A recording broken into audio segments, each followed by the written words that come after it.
ಅಂಜಿದೊಡೆ ಎಂತಯ್ಯ, ಮೃಗಗಳಿಗೆ ಅಂಜಿದೊಡೆ ಎಂತಯ್ಯ. ಬೆಟ್ಟದ ಮೇಲೊಂದು ಮನೆಯ ಮಾಡಿ ಮೃಗಗಳಿಗೆ ಅಂಜಿದೊಡೆ ಎಂತಯ್ಯ, ಮೃಗಗಳಿಗೆ ಅಂಜಿದೊಡೆ ಎಂತಯ್ಯ.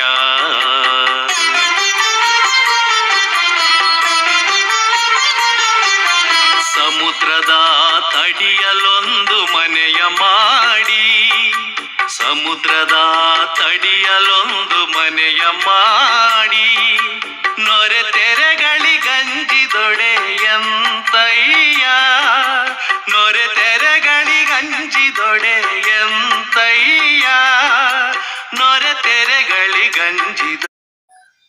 ಸರ್ವರಿಗೂ ಶರಣು ಶರಣು. ಜಂಗಮವನ್ನ ಕುರಿತಾಗಿ ನಾವು ನೋಡ್ತಾ ಇದ್ದೇವೆ. ಒಂದು ಮಾತು ಬಳಕೆ ಆಯಿತು ನಿನ್ನೆ, ಜಗತ್ತಿನಲ್ಲಿ ಜಂಗಮ ಅಲ್ಲದ್ದು ಯಾವುದು ಅಂತ ಹೇಳಿ. ಬಂಡೆಯ ಒಳಗೂ ಚಲನೆ ಇದೆ, ಮತ್ತಿನ್ ಬಂಡೆಯೇ ಜಂಗಮ ಅನ್ನಿಸ್ಕೊಂಡ್ರೆ ಇಡೀ ಜಗತ್ತೆಲ್ಲವೂ ಜಂಗಮವೇ. ಆದರೂ ಕೂಡ ಮೇಲ್ನೋಟಕ್ಕೆ ನೋಡಿ ಸಚರ ಅಚರ ಎರಡು ಗುಂಪುಗಳನ್ನಾಗಿ ಮಾಡಿದ್ದಾರೆ. ಸಚರ ಅಚರ. ಸಚರ ಅಂದ್ರೆ ಚಲಿಸುವಂತಹದ್ದು, ಅಚರ ಅಂದ್ರೆ ಚಲಿಸಲಾರದ್ದು. ಇಲ್ಲಿ ಚಲಿಸುವುದನ್ನ ಜಂಗಮ ಅಂತ ಹೇಳಿ, ಚಲಿಸಲಾರದ್ದನ್ನ ಸ್ಥಾವರ ಅಂತ ಹೇಳೋ ರೂಢಿ ಇದೆ. ಆಸ್ತಿ ವಿಷಯಕ್ಕೆ ಬಂದಾಗ ಆಸ್ತಿಯಲ್ಲಿ ಕೂಡ ಚಿರಾಸ್ತಿ ಮತ್ತು ಚರಾಸ್ತಿ, ಜಂಗಮಾಸ್ತಿ, ಸ್ಥಾವರ ಆಸ್ತಿ ಅಂತ ಕರೀತಾರೆ. ಹಾಗೆ ನೋಡ್ತಾ ಹೋದ್ರೆ ಆಸ್ತಿ ಎಲ್ಲವೂ ಸ್ಥಾವರವೇ. ಈ ಹಣ ಇದೆಯಲ್ಲ, ಹಣಕ್ಕೆ ಜೀವ ಇದೆಯಾ? ಇಲ್ಲ. ಬಂಗಾರಕ್ಕೆ ಜೀವ ಇದೆಯಾ? ಇಲ್ಲ. ಹಣಕ್ಕೆ ಜೀವ ಇಲ್ಲ, ಬಂಗಾರಕ್ಕೆ ಜೀವ ಇಲ್ಲ. ಆದ್ರೂ ಈ ಹಣ ಮತ್ತು ಬಂಗಾರವನ್ನ ಜಂಗಮಾಸ್ತಿ ಅಂತ ಕರೆದು ಬಿಡ್ತಾರೆ. ಯಾಕೆ? ಯಾಕಿರ್ಬೋದು? ಹಾ, ಎಲ್ಲಿ ಬೇಕಾದ್ರೆ ತಗೊಂಡೋಗ್ರಿ, ಯಾರು ಬೇಡ ಅನ್ನಂಗಿಲ್ಲ. ಈ ಹೊಲ ಖರೀದಿ ಹಿಡಿಬೇಕಾದ್ರೆ ಇದ್ರದ್ದು ಎಲ್ಲ ಸರಿ ಇದೆಯಾ, ಇದು ನಮ್ಮ ಹೆಸರಿಗೆ ಆಗತ್ತಾ, ಅದು ಇದು ವಿಚಾರ ಮಾಡ್ತಾರೆ. ನೀವು ಸುಮ್ಮನೆ ಯಾರಿಗೋ ತಗೊಂಡೋಗಿ ಒಂದು 5 ಲಕ್ಷ ರೂಪಾಯಿ ದುಡ್ಡು ಕೊಡ್ತೀನಿ ಅಂತಂದ್ರೆ ಯಾರು ಬೇಡ ಅಂತಾರ? ಬೇಡ ಅಂತ ಯಾರನ್ನಲ್ಲ. ಏನೋ ಒಂದು ಬಂಗಾರದ ವಸ್ತು ಕೊಡ್ತೀನಿ ಅಂತ ಹೇಳಿ. ಹಂಗಾಗಿ ಕಳ್ಳರುಗಳಿಗೆ ಅವಕಾಶ ಇದೆಯಲ್ಲ, ಹೋಗಿ ಬಂಗಾರ ಇಟ್ಬಿಟ್ಟು ಮಾರಾಟ ಮಾಡಿ. ಯಾಕಂದ್ರೆ ಅದು ಎಲ್ಲಿ ಕೇಳಿದ್ರು ಅದು ತಗೊಳ್ತಾರೆ. ಅದಕ್ಕೆ ಜಂಗಮಾಸ್ತಿ ಅಂತ ಕರೆದಿದ್ದಾರೆ ಹೊರತು ಒಂದೇ ಕಡೆ ಇರ್ತಕ್ಕಂಥದ್ದು ಹೊಲ ಮನೆ ಅವನ್ನೆಲ್ಲ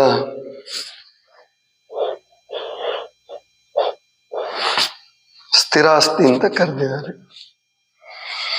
ಆದ್ರೆ ಶರಣರು ಜಂಗಮ ಅನ್ನುವ ಶಬ್ದವನ್ನ ಸುಮಾರು 7-8 ಅರ್ಥಗಳಲ್ಲಿ ಬಳಸಿದ್ದಾರೆ. ಈಗಾಗಲೇ ನಿಮಗೆ ಕೆಲವು ಅರ್ಥಗಳು ಆಗಿದೆ. ಜಂಗಮ ಅಂದ್ರೆ ಜ್ಞಾನಿಗಳು, ಯೋಗಿಗಳು, ಅದಕ್ಕೂ ಜಂಗಮ ಅಂದ್ರು ಅವ್ರಿಗೂ. ಆಮೇಲೆ ಜಂಗಮ ಅಂದ್ರೆ ಜ್ಞಾನ ಅಂತ ಆಯ್ತು.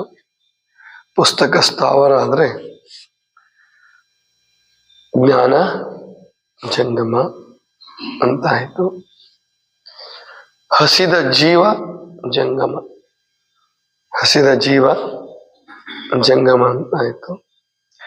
ಸಮಾಜ ಜಂಗಮ, ಆತ್ಮ ಜಂಗಮ, ಇನ್ನು ಆತ್ಮ ಜಂಗಮ ಆದ್ಮೇಲೆ ಪರಮಾತ್ಮನ ಜಂಗಮನೇ ಆಗ್ಬೇಕಲ್ಲ. ಶರಣರಲ್ಲಿ ಬಳಸೋದು ಬಹಳ ಅದ್ಭುತ. ಅದು ಜಂಗಮ ಅನ್ನುವಂತ ಶಬ್ದಕ್ಕೆ 12ನೇ ಶತಮಾನದ ಶರಣರು, ಇದನ್ನ ಸರಿಯಾಗಿ ಅರ್ಥ ಮಾಡ್ಕೋಬೇಕು.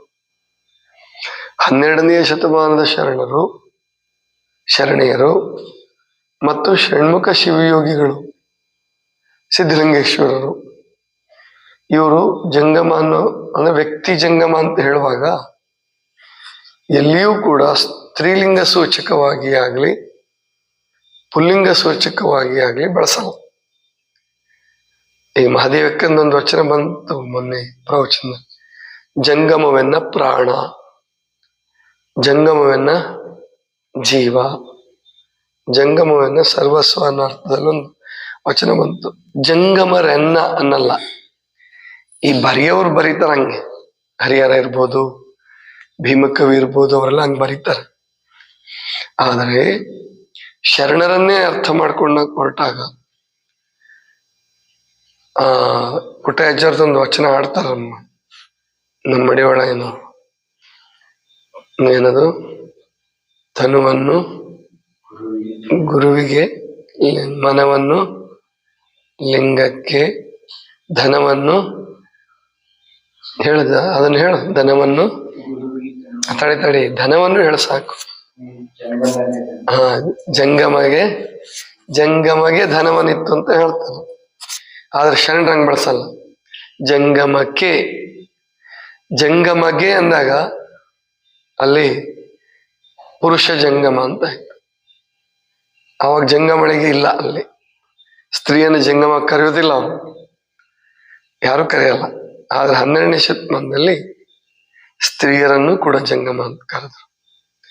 ಮಹಾದೇವ್ಯಕ್ಕ ಜಂಗಮ, ಅಲ್ಲಮಪ್ರಭು ಹೇಗೆ ಜಂಗಮವೋ ಅಲ್ಲೇ ಅಲ್ಲಮಪ್ರಭು ಕೂಡ ಜಂಗಮರೋ ಅಂತ ಬಳಸಲ್ಲ, ಜಂಗಮವೋ, ಹಾಗೆ ಅಕ್ಕ ಮಹಾದೇವಿ ಕೂಡ ಜಂಗಮ.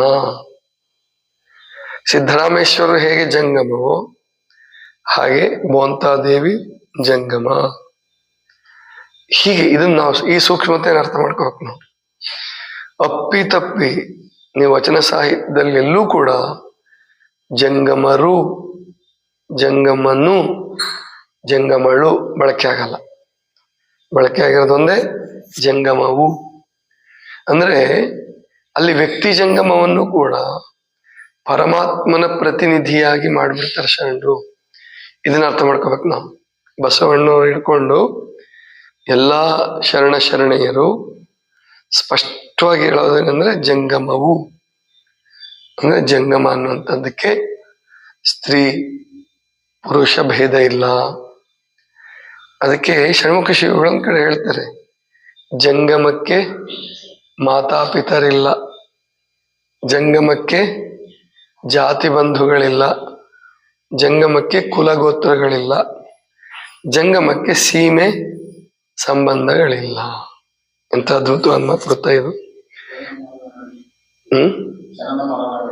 ಜಂಗಮಕ್ಕೆ ಜನ್ಮ ಮರಣವಿಲ್ಲ ಅಂದ್ರೆ ಇದೊಂದು ತತ್ವ. ಅದಕ್ಕೆ ಜಂಗಮ ನಮ್ಮಲ್ಲಿ ಇವತ್ತಿಗೂ ಕೂಡ ಯಾಕೆ ಇಷ್ಟು ಬೆಲೆ ಇದೆ ಅಂದ್ರೆ, ಅವನು ಕಾವಿಧಾರಿಯಾಗಿ ಒಂದ್ ವೇಳೆ ಕಾವಿ ಧರಿಸದೇ ಇದ್ರೂ ಚಿಂತಿಲ್ಲ. ಊರಲ್ಲಿ ಈಗ ಜಾತಿ ಮೇಲೆ ಜಂಗಮತ್ವ ಬರುತ್ತೆ. ಹಿರೇಮಠ, ಮಠಪತಿ, ಅದು ಶರಣರ ಕಾಲಕ್ಕೂ ಇತ್ತು. ಅಂದ್ರೆ ಗೃಹಸ್ಥರಾದಂಥವರು ಜ್ಞಾನಿಗಳಾಗಿದ್ದು, ತ್ಯಾಗಿಗಳಾಗಿದ್ದು, ಯೋಗಿಗಳಾಗಿದ್ರೆ ಅವ್ರ ಗೃಹಸ್ಥರಾದ್ರೂ ಕೂಡ ಅವ್ರಿಗೆ ಕೆಲವು ಕರ್ತವ್ಯಗಳು ಕೊಟ್ಟಿದ್ರು, ದೀಕ್ಷೆ ಮಾಡುವಂಥದ್ದು. ಆಗ ಅವರಲ್ಲಿ ಭೇದ ಮಾಡಬಾರ್ದು, ಅವ್ರು ಯಾವ ಜಾತಿನೇ ಇರಲಿ, ಮಹೇಶ್ವರರು ಅಂತ ಕರೀತಿದ್ರು.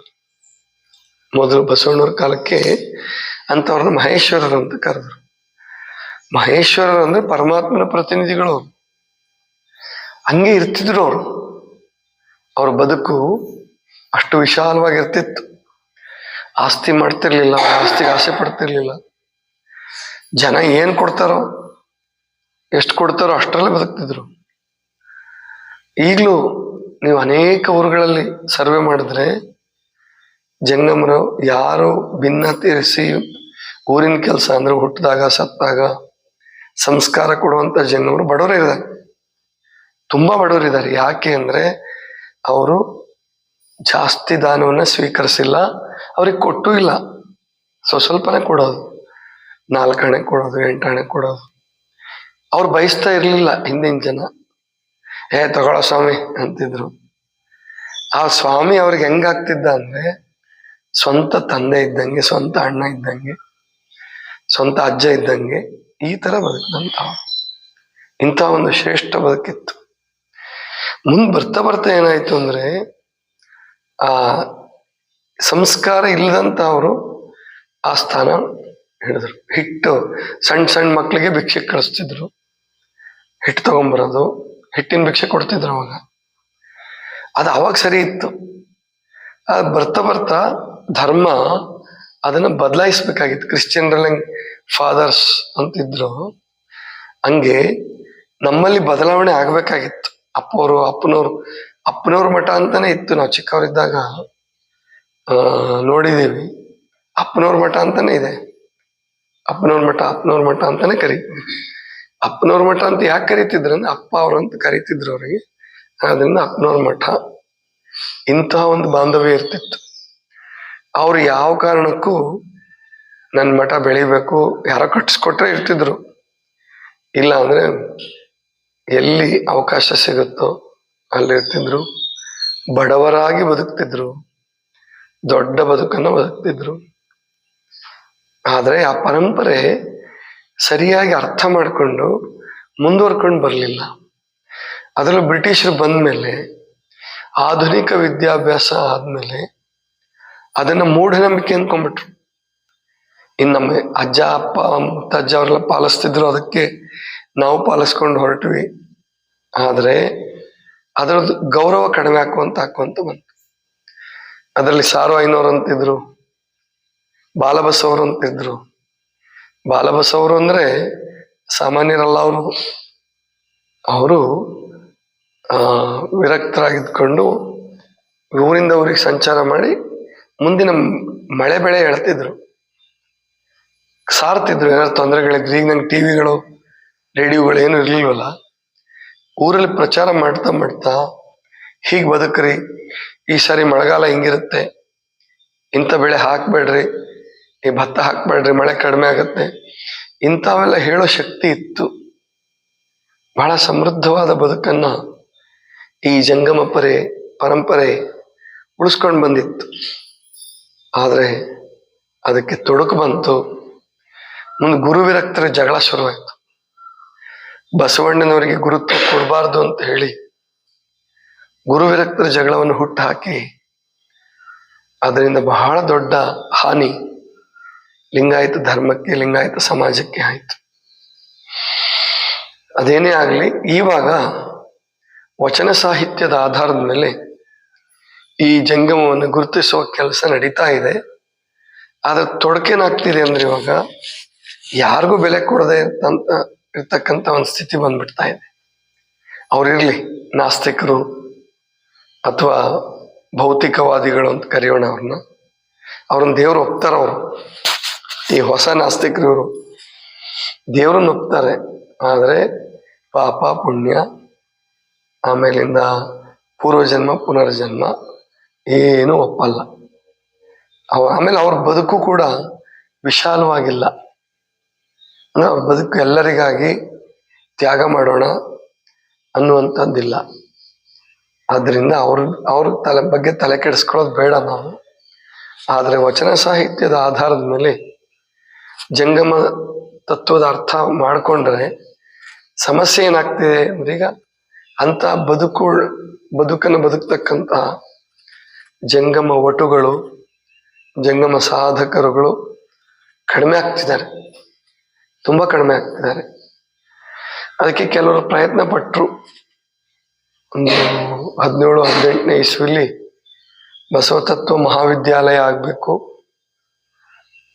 ಚಿತ್ರದುರ್ಗದವ್ರು ಹೆಂಗ್ ಮಾಡಿದ್ರು ಹಾಗೆ ಎಲ್ಲ ಕಡೆ ಮಾಡಬೇಕು, ಒಟ್ಟುಗಳು ಬರಬೇಕು, ಅವ್ರ ಅಭ್ಯಾಸ ಮಾಡಬೇಕು ಅಂತ ಪ್ರಯತ್ನ ಪಟ್ರು. ಅದು ಸಾಧ್ಯ ಆಗಲಿಲ್ಲ. ಇನ್ಮೇಲೆ ಇದು ಸಾಧ್ಯ ಆಗಬೇಕು. ಒಂದ್ ವೇಳೆ ಈ ಪರಂಪರೆ ಬರದೆ ಹೋದ್ರೆ ಆಮೇಲೆ ಈಗೇನು ಹೊರಟಿದೆಯಲ್ಲ, ಆಳುಗಳ ಸಿಕ್ಕಲ್ಲ, ಯಾವುದಕ್ಕೂ ಗುರುಗಳು ಸಿಕ್ಕಲ್ಲ, ತ್ಯಾಗಿಗಳಿಲ್ಲ, ಯೋಗಿಗಳು ಬರ್ತಾ ಇಲ್ಲ, ಸಾಧನೆ ಕಡಿಮೆ ಆಗಿ ಹೋಗ್ತಾ ಇದೆ, ಕೇವಲ ಭೋಗ ಜೀವನ, ಹಣದ ಮಹತ್ವ ಹೆಚ್ಚಾಗ್ಬಿಟ್ರೆ ಮುಂದೆ ಬಹಳ ದೊಡ್ಡ ಪೆಟ್ಟು ಇಡೀ ಜಗತ್ತಿಗಿದೆ, ಬರೀ ಧರ್ಮಕ್ಕಲ್ಲ, ಇಡೀ ಜಗತ್ತಿಗೆ ದೊಡ್ಡ ಪೆಟ್ಟು ಬೀಳುತ್ತೆ. ಈಗ ಅಮೆರಿಕನ್ ಸಿಸ್ಟಮ್ ಬಂದ್ಬಿಡುತ್ತೆ. ಅಮೆರಿಕನ್ ಸಿಸ್ಟಮ್ ಬಂದ್ರೆ ಬಡವರು ಅಂತಕ್ಕಂಥವ್ರು ಉಳಿಯಲ್ಲ, ಎಲ್ಲರೂ ಶ್ರೀಮಂತರಾಗ್ತಾರೆ, ಆದ್ರೆ ಭಾವನೆಗಳು ಸತ್ತೋಗ್ಬಿಡ್ತವೆ, ವ್ಯಕ್ತಿತ್ವ ಸತ್ತೋಗ್ಬಿಡುತ್ತೆ, ಯಂತ್ರಗಳಾಗ್ಬಿಡ್ತಾರಲ್ಲ. ಅದು ಒಳ್ಳೆ ಪದ್ಧತಿ ಅಲ್ಲ. ನಮ್ಮ ಭಾರತೀಯ ಸಂಸ್ಕೃತಿನಲ್ಲಿ ಭಾವನೆಗಳನ್ನು ಸಾಯಕ್ಕೆ ಬಿಡಬಾರ್ದು ನಾವು. ಸಂಬಂಧಗಳು, ಆತ್ಮ ಸಂಬಂಧ ಏನಿದೆಯಲ್ಲ, ರಕ್ತ ಸಂಬಂಧವನ್ನು ಹೊರತುಪಡಿಸಿ, ಹಣದ ಸಂಬಂಧವನ್ನು ಹೊರತುಪಡಿಸಿ, ಭಕ್ತಿ, ಜ್ಞಾನ, ವೈರಾಗ್ಯಗಳಿಂದ ಸಂಬಂಧಗಳು, ಅಂತಹ ಜ್ಞಾನಿಗಳು, ಯೋಗಿಗಳು, ಗುರುಗಳು ಬರಬೇಕು. ಅವರನ್ನ ಸತ್ಕರಿಸುವಂತಹ, ಅವರನ್ನು ಆರಾಧಿಸುವಂತಹ, ಅವರನ್ನು ಪ್ರೋತ್ಸಾಹಿಸುವಂತಹ ಭಕ್ತ ಪರಂಪರೆ ಹುಟ್ಟಬೇಕು. ಹುಟ್ಟುತ್ತೆ ಅಂದ್ರೆ ಪೂರ್ಣ ನಾಶ ಆಗೋಗಿಲ್ಲ ಅದೇನು, ಆದರೆ ಕಡಿಮೆ ಆಗಿದೆ ಇಷ್ಟೇ. ಅದು ಹೆಚ್ಚಾಗಬೇಕು, ಹೆಚ್ಚಾಗುತ್ತೆ, ಆಗಬಾರದು ಅಂತೇನಿಲ್ಲ. ಯಾಕಂದ್ರೆ ಪರಕೀಯ ಆಳ್ವಿಕೆಯಲ್ಲೇ ನಮ್ಮ ಪರಂಪರೆ ಉಳ್ಕೊಂಡು ಬಂದಿದೆ. ಆದರೆ ಈ ಟಿವಿ ಸಂಸ್ಕೃತಿ, ಭೌತಿಕ ಸಂಸ್ಕೃತಿ, ಭೋಗ ಸಂಸ್ಕೃತಿ ಬಂದಿರೋದ್ರಿಂದ ಅದು ತುಂಬ ಕಡಿಮೆ ಆಗಿದೆ. ಅದನ್ನು ನಾವು ಬೆಳೆಸುವ ನಿಟ್ಟಿನಲ್ಲಿ ಹೆಚ್ಚು ಪ್ರಯತ್ನಶೀಲರಾಗೋಣ. ಆ ನಿಟ್ಟಿನಲ್ಲಿ ತ್ಯಾಗಿಗಳು, ಯೋಗಿಗಳ ಒಂದು ಪರಂಪರೆ ಬರಲಿ. ನಿಜ ಜಂಗಮ ತಯಾರಾಗಲಿ ಅಂತ ಹಾರೈಸೋಣ. ಇದಿಷ್ಟು ಇವತ್ತಿನ ಚಿಂತನ. ಸರ್ವರಿಗೂ ಶರಣು ಶರಣ.